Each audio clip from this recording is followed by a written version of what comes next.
遊船行程嘅第4日，早上6點鐘已經到咗三峽大壩。我哋由長江傳說呢隻大船轉咗呢隻細船，準備坐三峽升降機。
家隻船咧入咗三峽大壩升降機。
望去船頭，見到我哋個升船機已經落到去下邊條河嘅同一高度啦。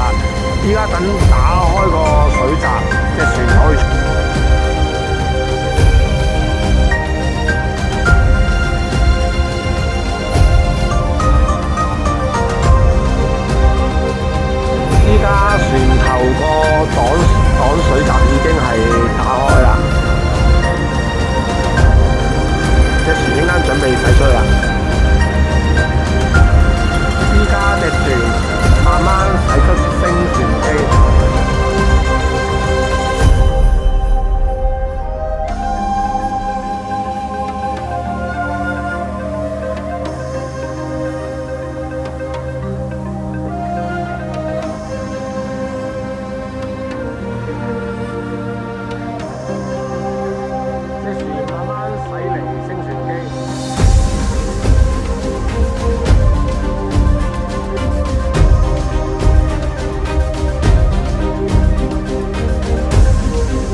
依家嚟到三峽大壩嘅壩旁邊，喺呢個角度睇升船機，我哋企嘅位置壩頂嘅海拔185米。每年汛期6、7、8月，水位最高可以去到175米，